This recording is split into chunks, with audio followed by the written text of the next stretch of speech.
Hello my dear friends, welcome to learn with Ranjit YouTube channel. So প্রত্যেক দিনের মতো আমরা আজকেও চলে এসেছি আরও একটা নতুন ভিডিও নিয়ে।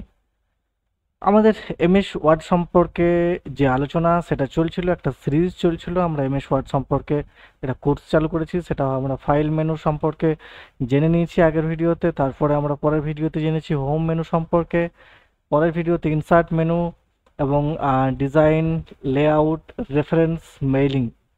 মোটামুটিভাবে 6-7টা ভিডিওতে আমরা কভার করেছি পুরো এমএস ওয়ার্ড। আর আজকে আমরা রিভিউ, এই যে ট্যাব রয়েছে, রিভিউ ট্যাবের মধ্যে যে অপশানগুলো রয়েছে, এই অপশানগুলোর কাজ কি সেগুলো সম্পর্কে আজকে আমরা এই ভিডিওতে জানবো, রাইট? সো ভিডিওটা শুরু করার আগে আমি একটা কথা অবশ্যই বলে রাখি, যদি তোমরা নতুন থাকো এই চ্যানেলের মধ্যে তাহলে অবশ্যই চ্যানেলটাকে সাবস্ক্রাইব করে নাও।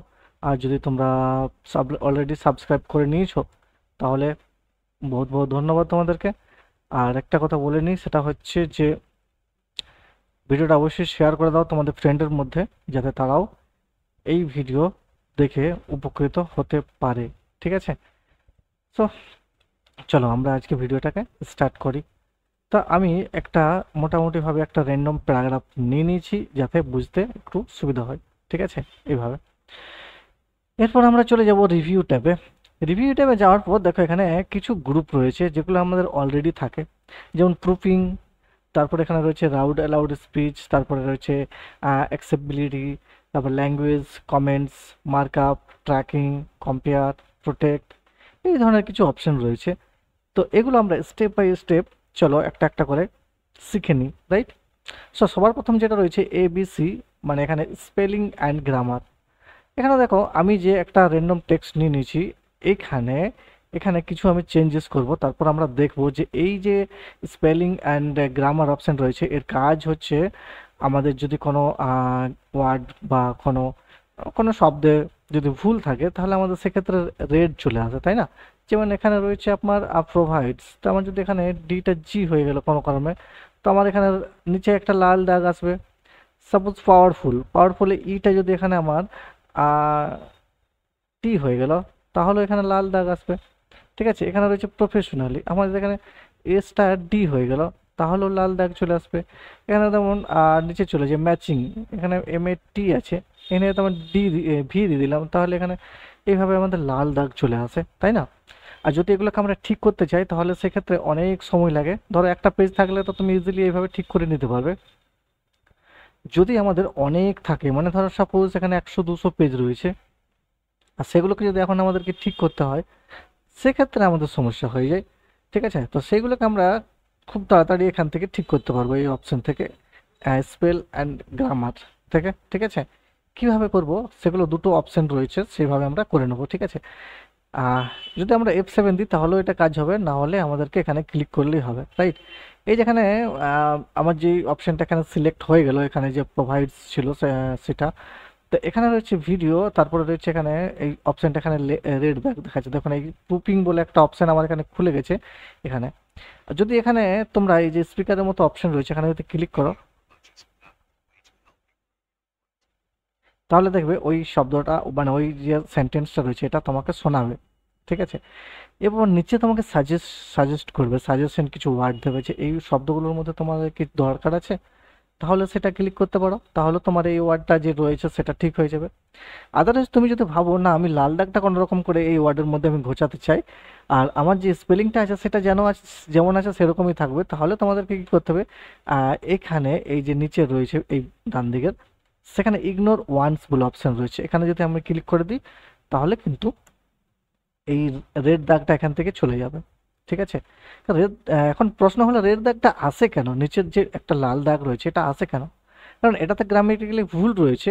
ভুলটা কেন রয়েছে, কারণ এই যে এমএস অফিসের এমএস ওয়ার্ডটা বানানো হয়েছে সেখানে যে ডিকশনারি রয়েছে সেখানে কিন্তু এই ওয়ার্ডগুলো নেই, ঠিক আছে? এই ওয়ার্ডগুলো নেই, সেই জন্য এখানে ওই হিসাবে ওয়ার্ড ধরছে যে এটা ভুল রয়েছে, ঠিক আছে? যদি এখন এটাকে ঠিক করতে চাই তাহলে এই যে সাপোজ প্রোভাইডস রয়েছে, এখানে যদি আমরা প্রোভাইডসে ক্লিক করি তাহলে দেখো এখানে প্রোভাইডস ঠিক হয়ে গেল, পাওয়ারফুলে চলে এসছে, পাওয়ারফুলটা যদি এখানে ক্লিক করে দিই তাহলে এটাও ঠিক হয়ে যাবে, নেক্সট এখানে রয়েছে। তো এইভাবে আমরা সবগুলোকে একটা একটা করে ঠিক করতে পারবো, রাইট? এবার যদি আমরা এখানে যদি নিচে রয়েছে ইগনোর অল যদি করে দিই তাহলে কিন্তু আমাদের নিচে যে রেড দাগগুলো আছে এগুলো এমনি গুছে যাবে, কিন্তু স্পেলিংটা ঠিক হবে না, ঠিক আছে, বোঝা গেল? যদি আমরা স্পেলিংটাকে ঠিক না করতে যাই, এমন কিছু এখানে সাপোজ ধরো ফর এক্সাম্পল এখানে ধরো একটা নাম রয়েছে, একটা নাম রয়েছে, তো এই নামটা অনেক সময় ডিকশনারিতে থাকে না। ঠিক আছে, নামটা ডিকশনারিতে থাকে না। এখানে আমি ধরো আহ, বিমল শব্দ দিলাম, এটা মোটামুটি আছে। আহ, কাজল দিলাম, এটাও রয়েছে। এই দেখো এখানে এইটা ধরুন রেড দাগ দিয়েছে, তাই এই নামটা তো আমার ঠিক আছে স্পেলিং। তাহলে এখন এই আমি চাই এই লাল দাগটা যেন এর নিচে না আসে। তাহলে কি করতে হবে তোমাদেরকে, এই যে ইগনোর অল রয়েছে এটাতে তুমি ক্লিক করতে পারো। আর যদি তুমি চাও পার্মানেন্টলি এই শব্দটা আমি এমএস ওয়ার্ডের ডিকশনারিতে সেভ করে দেবো, তাহলে তোমার কিন্তু এই লাল দাগটা আর আসবে না। কিভাবে করবে সেটা, এই দেখো নিচের দিকে অ্যাড টু ডিকশনারি বলে একটা অপশন রয়েছে, এখানে ক্লিক করো। দেখো ওই শব্দটা ডিকশনারির ভেতরে চলে গেছে। আর এই এই যে নামটা রয়েছে, এখানে ধরো আমি এখানে টাইপ করব, দেখো এই নামটা তোমার আর আসবে না, এখানে একটা স্পেস দেওয়া আছে। ঠিক আছে, যেমন আমি এখান থেকে দিয়ে দিলাম, দেখো এখানে রেড দাগ আর আসছে না। তো এটাই হচ্ছে এই স্পেল অ্যান্ড গ্রামারের জাদু।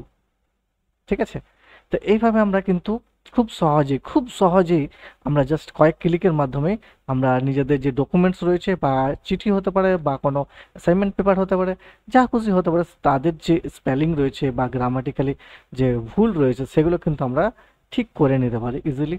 ঠিক আছে, তো এটা গেল একটা অপশন। দ্বিতীয় অপশন রয়েছে এখানে ট্রেজার। ট্রেজার মানে হচ্ছে এখানে কি, যদি তোমাদের কোনো শব্দ থাকে আর সেই শব্দগুলোকে তোমরা যদি তার করতে চাও, মানে কি বলবো, কোনো শব্দের যদি সমার্থক শব্দ আনতে চাও, মানে ওর বিকল্প শব্দ যদি তুমি নিয়ে আসতে চাও, তাহলে কিন্তু এই ট্রেজার অপশনটা খুবই ইম্পর্ট্যান্ট। সাপোজ এখানে একটা কোনো শব্দ, যেমন প্রোভাইডসটাই নিলাম, প্রোভাইডসের আরও কি শব্দ হতে পারে সেটা আমরা জানবো। এই যে প্রোভাইডস নিলাম এটা, এখানে ট্রেজারে ক্লিক করো, তাহলে এই ধরনের একটা অপশন খুলে যাবে। দেখো এখানে প্রোভাইডস নিয়েছি, এখানে সার্চ, এখানে দেখো রাইট রয়েছে, এখানে ডেলিভারি বলে একটা অপশন রয়েছে, তাহলে ডেলিভার্স বলে আমরা এটাও নিতে পারি। এখানে রয়েছে আরেকটা শব্দ, সেটাও নিতে পারি। তারপরে আবার দেখবো ধরো এখানে সার্চ বলে অপশন রয়েছে একটা সার্চ। ঠিক আছে, এই সার্চটা কি হবে, এখানে সার্চে করলাম, সাপোজ এখানে ট্রেজারে করলাম, দেখো সার্চ। সার্চ মানে হান্ট, HUNT, হান্ট নাউন, এটা নিতে পারি, এক্সামিন নিতে পারি। ঠিক আছে, এইভাবে তোমরা কিন্তু সেটার আলাদা সমার্থক শব্দও নিতে পারো। ঠিক আছে, এই যেমন হেডার রয়েছে, হেডার যদি এটা নেবে চাও, ট্রেজারে ক্লিক করো, এখানে শর্ট বা এখানে হেডিং, এগুলো তোমাদের চলে আসবে। ঠিক আছে, তো এইভাবে ট্রেজার শব্দটা কিন্তু ট্রেজার যে এখানে অপশন রয়েছে, এটা কিন্তু সমার্থক শব্দ তোমাকে দেবে, কিছু বিকল্প শব্দ দেবে, সমার্থক শব্দ তোমাকে দেবে, সেগুলোকে তোমরা কাজে লাগাতে পারবে। হ্যাঁ, যেমন বিগ, বিগের জন্য তোমাকে ধরো সাজেস্ট করবে লার্জ বা হিউজ। ঠিক আছে, এই ধরনের তোমাকে সাজেস্ট করবে, রাইট? তো এটাই হচ্ছে ট্রেজার, এই যে অপশন, সেটার কাজ। নেক্সট রয়েছে ওয়ার্ড কাউন্ট, এটা আমাদের কাজে লাগে। ঠিক আছে, ওয়ার্ড কাউন্টার কাজ কি না, ধরো তোমাদের এই যে আমি এখানে প্যারাগ্রাফগুলো নিয়েছি, এখানে কিছু অপশন এখানে লেখা রয়েছে। এখন আমাদেরকে দেখতে হবে যে এখানে কতগুলো ওয়ার্ড রয়েছে, তারপর কতগুলো প্যারাগ্রাফ রয়েছে, ঠিক আছে, কতগুলো লাইন রয়েছে, সেগুলো যদি জানতে চাও তাহলে তুমি এই যে ওয়ার্ড কাউন্ট এখানে ক্লিক করে দাও। তাহলে দেখবে এখানে পেজ, প্রথমে পেজ দেখাবে, আমার এখানে দুটো পেজ রয়েছে। এই দেখো নিচের দিকেও রয়েছে 1 of 2, রাইট? আর এখানে দেখো নিচের দিকে রয়েছে 3 to 4 ওয়ার্ডস, এখানেও দেখাচ্ছে 324টি ওয়ার্ড রয়েছে, এখানে পুরো টোটাল 324টি ওয়ার্ড রয়েছে। এখানে ক্যারেক্টার নো স্পেস, মানে নো স্পেস দিয়ে ক্যারেক্টার রয়েছে আমাদের 1472টা। আর স্পেসের সঙ্গে ক্যারেক্টার রয়েছে 1793টা। প্যারাগ্রাফ রয়েছে 4টা, লাইন্স রয়েছে 26টা, এই ধরনের। ঠিক আছে, তো এখান থেকে তোমরা চেক করতে পারবে। ঠিক আছে, ওয়ার্ডস আমাদের 324টা, কীভাবে চেক করবো, ধরো এখানে আমি আরেকটা ওয়ার্ড সাপোজ এখানে লিখে দিলাম, কালকা, এইভাবে। ঠিক আছে, আবার যদি আমি এখানে ক্লিক করি তাহলে দেখো এখানে 324টা ছিল, দেখো 26টা হয়ে গেছে, দুটো আমি লিখলাম, রাইট? এইভাবে সবই কিন্তু চেঞ্জ হতে থাকবে, তো এখান থেকে আমরা সেটা দেখতে পারবো, রাইট?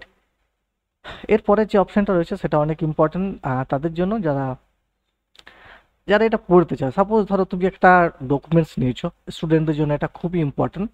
একটা কোনো পড়ার কোনো তোমরা নিয়েছো, আর সেটা তোমরা এখানে আহ, মানে শুনতে চাইছো, মানে তুমি পড়তে চাইছো না, তুমি চাও যে কেউ আমার জন্য পড়ুক, আমি জাস্ট শুনবো। সেটা কিন্তু এখানে ইজিলি করতে পারবে। ঠিক আছে, সেটা কিন্তু তোমরা এখান থেকে করতে পারবে। কিভাবে করবে না, তোমরা জাস্ট শুধুমাত্র এলাউড অপশনটা ক্লিক করে দাও।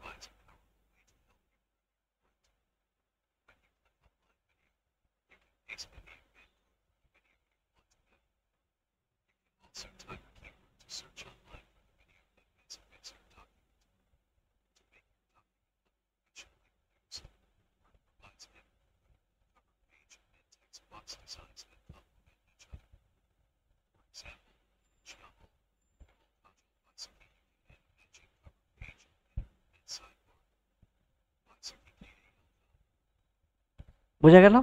এইভাবে কিন্তু আমরা কোনো মানে কোনো প্যারাগ্রাফকে আমরা পড়াতে পারবো, তাকে দিয়ে এমএস ওয়ার্ড নিজেই পড়বে। আমরা এখান থেকে এই যে এখান থেকে প্লে করতে পারবো, আর এখান থেকে নেক্সটে যেতে পারবো। ঠিক আছে, এইভাবে আমরা এখান থেকে করতে পারবো। ঠিক আছে, তো এটা ছিল রিড অ্যালাউড, মানে আমরা স্পিচ শুনতে পারবো জোরে জোরে, রাইট? কিন্তু স্পিকার লাগা থাকতে হবে বা হেডফোন লাগা থাকতে হবে, রাইট? তো এটাই ছিল এটার কাজ। তারপরের অপশন কি রয়েছে আমার, চেক অ্যাক্সেসিবিলিটি। এটা বিশেষ করে সাধারণত কোনো ডকুমেন্টস যদি রয়েছে, সেই ডকুমেন্টসটা প্রতিবন্ধী বা যিনি ব্যবহার করেন তাদের জন্য কিন্তু এটা সাহায্য করে অনেক। ঠিক আছে, এমন কোনো ডকুমেন্টস আমরা পাই যেখানে কিন্তু কন্টেন্ট আছে, কিন্তু যেটা কোনো প্রতিবন্ধী ব্যক্তি যে যার কিনা যে দেখতে পায় না বা শুনতে পায় না, তাদের ব্যবহারকারীদের যাতে বুঝতে সমস্যা না হয় সেটা কিন্তু এখানে চেক করে, মানে আমাদেরকে সাজেশন দেয়, আর সেটাকে কিন্তু অ্যাক্সেসিবল করা যায়। এটাই হচ্ছে এখানে এর কাজ। ঠিক আছে, এখানে ক্লিক করলে আপাতত এই ধরনের দেখাবে, looks good, no issue found. ঠিক আছে, এভাবে অল টেক্সট ক্লিক করলে এখানে দেখতে পাবো how would you describe the object everything, সব কিছু এর জন্য। তো এটা আমাদের তেমন কিছু কাজ নেই।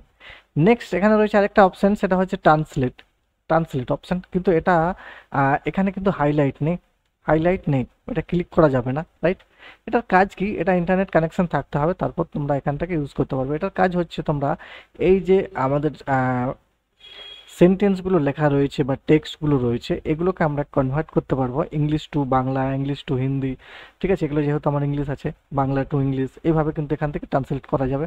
ঠিক আছে, তার জন্য ইন্টারনেট কানেকশন থাকতে হবে। এখানে দেখো মাউসটা আমি নিয়ে যাচ্ছি, কি লিখছে, translate content into a different language using the Microsoft translator online service. ঠিক আছে, অনলাইন সার্ভিস, এটা বোঝা গেল। নেক্সট রয়েছে ল্যাঙ্গুয়েজ, সেট প্রুফিং ল্যাঙ্গুয়েজ আর ল্যাঙ্গুয়েজ প্রেফারেন্স। দেখো এখানে এই যে মাইক্রোসফট ওয়ার্ড রয়েছে, এখানে এটা কিন্তু ভালো অনেকটা কাজে লাগে। কীরকম কাজে লাগে না, ডকুমেন্টের যে ভাষা রয়েছে সেটা কিন্তু আমরা এখান থেকে সেট করতে পারবো, যেটা যাতে আমাদের বানান সঠিকভাবে কাজ করে। ঠিক আছে, যেমন সেট প্রুফিং, এটা রয়েছে যে আপনার পছন্দের ভাষা এখান থেকে আমরা দিতে পারবো, আর মাইক্রোসফট অফিসের যে ডিফল্ট ভাষা সেটাও কিন্তু আমরা এই নিচে থেকে সিলেক্ট করতে পারবো। এবং এখানে যদি আমরা ক্লিক করি তাহলে ল্যাঙ্গুয়েজ বলে অপশান পাবো, আমরা ধরো এখান থেকে ইংলিশটা নিয়ে নিলাম। ঠিক আছে, ইংলিশ নিয়ে নিয়েছি। ঠিক আছে, এইভাবে আমরা কিন্তু এই যে আর কি কি ভাষাতে আমরা এটা দেখতে চাই, তাহলে সেটা সঠিকভাবে মাইক্রোসফট ওয়ার্ড কাজ করবে। আর সেট প্রুফিং ল্যাঙ্গুয়েজ হিসেবে আমরা এখান থেকে কোন ভাষাতে আমরা বেশি কাজ করি এমএস ওয়ার্ডে, সেই ল্যাঙ্গুয়েজটা এখান থেকে সিলেক্ট করলে আমাদের তার যে রেজাল্ট সেটা কিন্তু ভালোভাবে দেবে, মানে স্পেলিং ভুল বা অনেক সময় দেয়, সেগুলো কিন্তু এখানে ঠিকভাবে কাজ করবে। সো এগুলো মোটামুটি কিছু আমাদের দরকার নেই, সাধারণত আমরা ইংলিশে লিখি বাস, মোটামুটি যারা বাংলা হিন্দিতে কোনো কিছু ডকুমেন্টস বানাতে চায় তাদের জন্য এটা একটু দরকার হতে পারে। ঠিক আছে, বাংলা ল্যাঙ্গুয়েজে অনেক সময় নিচে নিচে লাল দাগ চলে আসে সবগুলোতেই, কারণ বাংলা ওয়ার্ড তো এই ডিকশনারিতে নেই না। সো এটা হচ্ছে ল্যাঙ্গুয়েজ গ্রুপের কাজ। এরপর আসে আমরা কমেন্ট সেকশনে। কমেন্ট যে গ্রুপ রয়েছে, কমেন্ট গ্রুপের অপশানে এখানে নিউ কমেন্ট বলে একটা অপশন রয়েছে, বাকিগুলো দেখো এখানে এই যে ডিলেট, প্রিভিয়াস, নেক্সট, এগুলো কিন্তু এখন কিন্তু কোনো কাজ করছে না। ঠিক আছে, আর এই শো কমেন্ট যদি আমরা ক্লিক করি তাহলে এখানে যে কমেন্ট দেওয়া থাকবে সেগুলো কিন্তু এখানে শো করবে। তো কিন্তু এখানে কোনো কমেন্ট দেওয়া নেই, সেই জন্য এখানে কিন্তু শো করছে না। বেসিক্যালি এটার কাজ কি, কমেন্ট বলতে যেমন পার্টিকুলার কোনো একটা শব্দকে বা কোনো একটা ওয়ার্ডকে আমরা নিজস্ব হিসাবে কিছু কমেন্ট দিতে পারি, কমেন্ট কিছু পাস করতে পারি। সাপোজ ধর এটা হচ্ছে পাওয়ারফুল একটা শব্দ, রাইট? আমি চাই যে এই পাওয়ারফুল শব্দটার পিছনে কিছু একটা কমেন্ট দিই। ঠিক আছে, ধর এটাকে সিলেক্ট করলাম, তারপরে এখানে নিউ কমেন্টে ক্লিক করলাম, দেখো এখানে একটা কমেন্ট বক্স চলে এসছে।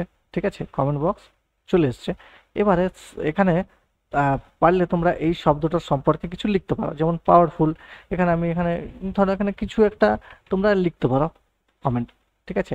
তো এটাই হচ্ছে এর কাজ, ঠিক আছে?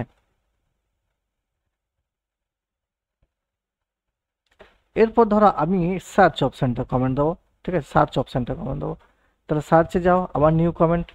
এখানে আবারও আমি এখানে কিছু দিয়ে দিলাম, ঠিক আছে? আরও এই যেমন প্রফেশনালি আছে, এটা ক্লিক করলে আবার নিউ কমেন্ট, ঠিক আছে? এখানেও কিছু কমেন্ট দিয়ে দিলাম, ঠিক আছে? এইভাবে আমি আর নেক্সট এলিমেন্টে যাই, এলিমেন্টে কিছু কমেন্ট দিয়ে দিলাম, ঠিক আছে? তারপরে সাপোজ শুজে আমি কিছু কমেন্ট লিখতে চাই, ঠিক আছে? এইভাবে তোমরা দিতে পারো, এইভাবে কমেন্ট কিন্তু দিতে পারো, রাইট? এবার এখানে শো কমেন্ট আছে, যখনই ক্লিক করবে এখানে তখনই দেখবে এখানে কমেন্টগুলো শো করবে। যেমন আমি এখানে যদি মাউস রাখি তাহলে এখানে দেখাবে আমার পাওয়ারফুল শব্দটা সম্পর্কে কি আছে, ঠিক আছে? এর পরেরটাতে দেখো সার্চের সম্পর্কে এই যে আমি এখানে শব্দটা লিখেছি এটা দেখাচ্ছে এখানে, যে এই যে প্রফেশনালি তার সম্পর্কে। নিচেরটাই দেখো এলিমেন্টস। এইভাবে তোমরা কিন্তু কোনো পার্টিকুলার একটা শব্দ বা একটা সেন্টেন্সকে তার সম্পর্কে কিছু লিখতে পারো, তার সম্পর্কে কিছু কমেন্ট দিতে পারো, ঠিক আছে? এখানে রিপ্লাই করারও অপশান আছে, যদি কেউ চাও এটা সম্পর্কে আরও রিপ্লাই দিতে, রিপ্লাইও দেওয়া যাবে, ঠিক আছে? এভাবে আমরা কিন্তু করতে পারবো। এবার দেখো এখানে ডিলিট অপশান আছে, যদি আমরা কমেন্টটাকে ডিলিট করতে চাই তাহলে এখানে ডিলিট, যদি আমরা সব কমেন্ট একসাথে ডিলিট করতে চাই তাহলে এখানে delete all comments in documents, যত কমেন্ট আছে সব ডিলিট হয়ে যাবে একবারে। তারপর হচ্ছে প্রিভিয়াস, আরেকটা রয়েছে নেক্সট। নেক্সট মানে হচ্ছে পরের যে কমেন্ট রয়েছে সেটাকে কিন্তু এখান থেকে ডাইরেক্ট দেখাবে। দেখো সার্চ, আবার নেক্সট, প্রফেশনালি, আবার ক্লিক করলাম এলিমেন্টস, আবার চুজ, তারপরে চেঞ্জ, এইভাবে যেতে থাকবে, ঠিক আছে? এইভাবে কিন্তু কমেন্টগুলো যেতে থাকবে। প্রিভিয়াসে করলে পিছনে পিছনে আসবে, বোঝা গেল? এটাই হচ্ছে এর কাজ। তাহলে এই যে কমেন্ট সেকশনটার কাজই হলো কিছু শব্দের উপর আমরা স্পেশালি যদি আমরা কিছু কমেন্ট করতে চাই, কমেন্ট পাস করতে চাই, তাহলে কিন্তু এটা কাজে লাগবে। পরে রয়েছে মার্ক আপ গ্রুপের তেমন কিছু এখানে কাজ নেই, এটা সম্পর্কে আমাদের কোনো কাজের দরকার নেই। রিভিউ পেন, এগুলো তোমরা এখান থেকে পেন একটা রিভিশনের নিতে পারো, তো এটা করতে পারো। তারপর হচ্ছে ট্র্যাক চেঞ্জ, এখান থেকে তোমরা কোনো ডকুমেন্টসের ট্র্যাককে চেঞ্জ করতে পারবে এবং লকও করতে পারবে সেই ট্র্যাকিংকে, ঠিক আছে? ট্র্যাক চেঞ্জ যদি ক্লিক করো তাহলে দেখো চেঞ্জ হয়ে গেছে। আর এখান থেকে ক্লিক করে লক ট্র্যাকিং করে পরে যদি তুমি এখানে এন্টার পাসওয়ার্ড যদি দিয়ে দাও 1 2, এখানে দিয়ে দিলাম 1 2, ওকে করে দিলে এটা কিন্তু লক হয়ে যাবে, ঠিক আছে? যেমন এখানে অ্যাকসেপ্ট রিজেক্ট, দেখো এখন আর হচ্ছে না। আবার দেখো এখানে লক ট্র্যাকিং ক্লিক করলাম, আমি আবার 1 2 পাসওয়ার্ড দিয়ে ওকে করে দিলাম, তবে দেখো এখানে অ্যাকসেপ্ট হচ্ছে আর এখানে রিজেক্ট হচ্ছে। মানে এটাকে আমরা ট্র্যাক চেঞ্জ করতে পারবো, এবার মুভ যেখানে সেখানে নিয়ে যেতে পারবো, ঠিক আছে? এখান থেকে নেক্সটও যাবে, এখান থেকে প্রিভিয়াসও যাবে, সবই হবে, ঠিক আছে? ঠিক আছে, সব কিছুই হবে। দেখো এইভাবে অ্যাকসেপ্ট করলে আমাদের এখানে অ্যাকসেপ্ট অ্যান্ড মুভ নেক্সট, ঠিক আছে? এইভাবে কিন্তু নেক্সট নেক্সট হতে থাকবে, এই যে কমেন্টগুলো আছে সেগুলো সব, ঠিক আছে? নেক্সট করলে পরবর্তী যেটা আছে তার পরবর্তী, এরকমভাবে এগুলো এখান থেকে দেখতে পাবো আমরা যে কমেন্টগুলো দিয়েছি সেই সম্পর্কে। আর যদি রিজেক্ট অপশানটায় যাই, এখান থেকে যদি রিজেক্ট করে দিই তাহলে দেখো এখান থেকে ডিলিট হয়ে যাবে, যে কমেন্টগুলো আমরা দিয়েছি সেগুলো কিন্তু এখান থেকে ডিলিট হয়ে যাবে। আমি যে রিজেক্ট অল চেঞ্জ এখান থেকে ক্লিক করলে কিন্তু এখানে অল চেঞ্জ হয়ে যাবে, ঠিক আছে? আর এখানে রয়েছে all change and stop tracking, এখানে ক্লিক করলে এটা স্টপ হয়ে যাবে, ঠিক আছে? নেক্সট করলে আমার নেক্সট হবে, ঠিক আছে? এইভাবে কিন্তু এগুলো আমাদের কাজ করে, ঠিক? এখানে আমি ডিলিট করে দিলাম সব। এরপর রয়েছে কম্পেয়ার বলে একটা গ্রুপ। কম্পেয়ার গ্রুপের মধ্যে রয়েছে compare two version of a documents আর লিগ্যাল ব্ল্যাক লাইন। আরেকটা রয়েছে কম্বাইন, এখানে রয়েছে আরেকটা অপশন। তো এই দুটোর বেসিক্যালি কাজ কি, যদি ধরো তোমাদের ডকুমেন্টস দুটো থাকে, তো সেই দুটো এমএস ওয়ার্ডের তৈরি কোনো দুটো ডকুমেন্টসকে তোমরা এখানে কম্পেয়ার করতে পারবে। ধরো এখানে ক্লিক করলে তো এই যে অরিজিনাল ডকুমেন্টস রয়েছে এখান থেকে তোমরা সার্চ করে এখান থেকে নিয়ে আসতে পারো, কিংবা এই ফাইল থেকে খুলে তোমরা কোনো একটা এমএস ওয়ার্ডের ফাইলকে ধরো এখান থেকে ওপেন করে নিলে, আবারও এখানে আরেকটা ফাইলকে এখান থেকে গিয়ে আবারও ওপেন করে নিলে, ঠিক আছে? এরপর তোমরা যদি ওকে করো তাহলে দেখতে পারবে এখানে দুটো ফাইল এখানে খুলে যাবে, ঠিক আছে? এবং দেখতে পাবে এখানে এর মধ্যে কি আছে, এর মধ্যে তোমরা কম্পেয়ার করতে পারবে দুটো সম্পর্কে, ঠিক আছে? তো এটাই এর কাজ, ঠিক আছে? এটাই এর কাজ। নিচেরটা এর নিচেও সেই একই, এভাবে তোমরা এখান থেকে সিলেক্ট করে করতে পারো, ফাইল নিয়ে নিতে পারো, আবারও এখান থেকে তোমরা আরেকটা ফাইল নিয়ে নিতে পারো, তারপর এটাকে নিতে পারো, এখান থেকে এটা চেঞ্জও করতে পারো। ঠিক আছে, অরিজিনাল ডকুমেন্টস দিয়ে এখান থেকে কম্পেয়ার করতে পারো। ঠিক আছে, এখান থেকে কম্পেয়ার করতে পারো। তো এইগুলো হলো তোমার মোটামুটিভাবে এই গ্রুপের কাজ। ঠিক আছে, আমি এটাকে হাটিয়ে দিচ্ছি। এরপর দেখো আরেকটা সব থেকে ইম্পর্টেন্ট যেটা রয়েছে সেটা হচ্ছে এখানে রেস্ট্রিক্ট এডিটিং। এটা হচ্ছে আমাদের কাজের জিনিস। এটা যদি ক্লিক করো, দেখো এখানে রেস্ট্রিক্ট এডিটিং বলে একটা এখানে অপশন খুলে যাবে।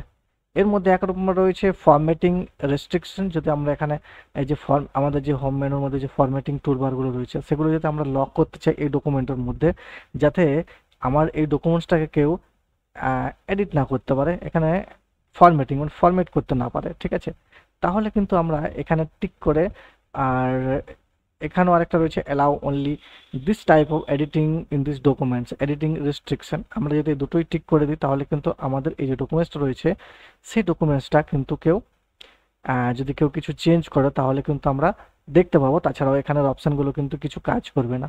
ঠিক আছে, এগুলোকে লক করা যাবে কিভাবে? দুটো অপশন এখানে টিক মার্ক রয়েছে, আমরা দুটোই করতে চাই তাহলে দুটোকে ক্লিক করো। তোমরা যদি চাও উপরেরটা করতে তাহলে উপরেরটা ক্লিক করে এখানে ইয়েস স্টার্ট এনকোডিং এখানে ক্লিক করার পর তুমি এখানে একটা পাসওয়ার্ড দিয়ে দাও, এখানে একটা পাসওয়ার্ড দিয়ে দাও, ফির ওকে করে দাও। দেখো এখানে একটাও অপশন কিন্তু উপরের কাজ করছে না। কাজ করছে কি, এখানে দেখো বোল্ড অপশন নেই, এখানে দেখো কোন অপশনগুলো নেই। ঠিক আছে, এইভাবে কিন্তু এখানে কাজ করতে চাইবে না। আর যদি এখানে লিখতে চাই তাহলে দেখবে ওটা অন্যরকম ভাবে লেখাবে। ঠিক আছে, আর এটাকে ঠিক কিভাবে করবে, আবার নিচে দেখো স্টপ প্রোটেকশনটা ক্লিক করবে, আবারও পাসওয়ার্ড দিয়ে ওকে করে দেবে, তাহলে তোমার পাসওয়ার্ড হেঁটে যাবে। চাও দুটোকেই আমি এডিট মানে যাতে এডিটও না করতে পারে ফরম্যাটিংও না করতে পারে, তাহলে তোমরা দুটোকে সিলেক্ট করে নেবে, তারপর ইয়েস এখানে ক্লিক করবে, এখানে আবারও পাসওয়ার্ড দিয়ে দেবে, এখানে আমি পাসওয়ার্ড দিয়ে দিচ্ছি, ওকে করে দিলাম। এরপর দেখো এখানে তোমার এগুলোও কিন্তু কাজ করছে না। ঠিক আছে, এখানে যখন কিছু লিখতে যাবে সেগুলো লাল দাগ চলে আসবে, সব লাল দাগ চলে আসবে। ঠিক আছে, এইভাবে কিন্তু এটাকে আমরা বন্ধ করতে পারবো। এগুলোকে আমরা যদি লক করে রাখতে পারবো যাতে কেউ আমার ফাইল ইউজ না করতে পারে। আবার খুলতে চাও আনলক প্রোটেকশনে যাবে, মানে এই ইয়েতে রিভিউ ট্যাবের মধ্যে এসে গিয়ে এখানে তারপর পাসওয়ার্ড দিয়ে ওকে করে দেবে, তাহলেও আবার ফিরে ওটা পাসওয়ার্ডগুলো হেঁটে যাবে। তো এই হচ্ছে মোটামুটিভাবে আমাদের এই যে রিভিউ বলে একটা ট্যাব রয়েছে এমএস ওয়ার্ডের, এই রিভিউ ট্যাবের সমস্ত রকম কাজ। ঠিক আছে, আর এখানে হাইড লিঙ্ক রয়েছে, কোনো লিঙ্ক যদি থাকে সেগুলোকে হাইড করতে পারি। সো মোটামুটিভাবে পুরোপুরি জিনিসটা আমরা বুঝতে পারলাম। ঠিক আছে, সো এবার আমাদের অপশন রয়েছে ভিউ ট্যাব আর একটা রয়েছে হেল্প বলে অপশন। হেল্পটা তো আমরা ভিউ আর হেল্প একসাথে বুঝে নেব, আর ভিউটা আমরা নেক্সট ভিডিওতে আলোচনা করবো, কারণ এই ভিডিওটা যাতে বেশি বড় না হয়ে যায় সেই জন্য আমরা এটাতে এখানেই রাখছি। সো যদি ভিডিওটা ভালো লাগে তাহলে অবশ্যই তোমরা শেয়ার করে দাও ফ্রেন্ডদের সাথে, অবশ্যই একটা কমেন্ট করে দাও আর লাইক করে দাও যাতে আমার মোটিভেশন থাকে ভিডিও বানাবার। ওকে, সো আজকে এই পর্যন্ত রাখছি, পরবর্তী ভিডিওতে আবারও দেখা হচ্ছে। সো ততক্ষণ পর্যন্ত তুমি ভালো থাকবে, সুস্থ থাকবে। Bye bye, have a nice